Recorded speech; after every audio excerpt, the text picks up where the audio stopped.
இயேசு கிறிஸ்துவனுடைய பிறப்பின் அறிவிப்பு விழா, மங்கள வார்த்தை திருவிழா ஒவ்வொரு ஆண்டும் மார்ச் மாதம் 25ஆம் தேதி கொண்டாடப்படுகிறது. இதோ கன்னிப்பெண் கருத்தாங்கி ஒரு மகனை பெறுவார் என்ற அந்த இறைவாக்கு மரியாவுக்கு கபிரியேல் தூதர் வழியாக நீ ஒரு மகனை கருத்தாங்கி பெறுவார், தூய ஆவியினால் அது நிகழும் என்று சொன்னது அதிலே நிறைவேறுகிறது. கடவுள் மனிதராகிறார், தன்னையே சிறுமையாக்கி கொண்டு நம்மை மீட்க மனிதனாக பிறக்கிறார். அந்த முதல் நாள் கடவுள் விண்ணகம் விட்டு மன்னகம் தூய ஆவியின் அருளால் மரியாளின் கருவில் தாங்கி வளர்கின்ற நாள் இது. அன்னை மரியாளும் அதற்கு ஒத்துழைக்கிறார். இதோ ஆண்டவருடைய அடிமை, உமது வார்த்தையின்படி எனக்கு நிகழட்டும்.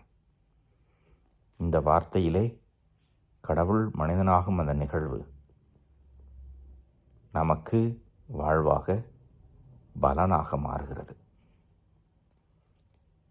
அன்னை மரியாளின் இந்த தன் கையளிப்பு, தன்னையே கடவுளுக்காக அர்ப்பணிப்பது நமக்கு மீட்பாக மாறுகிறது. இறைவனும் மனிதனும் இணைந்து மனித குலத்தை மீட்பதற்கு, இயேசு வழியாக மீட்பு வருவதற்கு இசைவு தெரிவித்த நாள் இது. மகிழ்வோம். நம்முடைய பாவம் போக்கி முடிவில்லா வாழ்வை நாம் பரிசாக கொடுக்க கடவுள் எடுத்த இந்த மாபெரும் முயற்சி, இந்த திட்டம் வெற்றி அடைகிறது. நம்மிலே அது வாழ்வாக மாற வேண்டுமென்றால் நாமும் கடவுளுடைய விருப்பத்திற்கு நம்மை உட்படுத்தி கொள்ள வேண்டும்.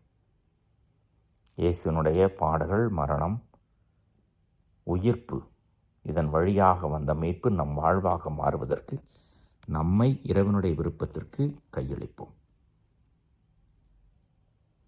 இறைவன் என்றென்றும் வாழ்த்து பெறுவாக.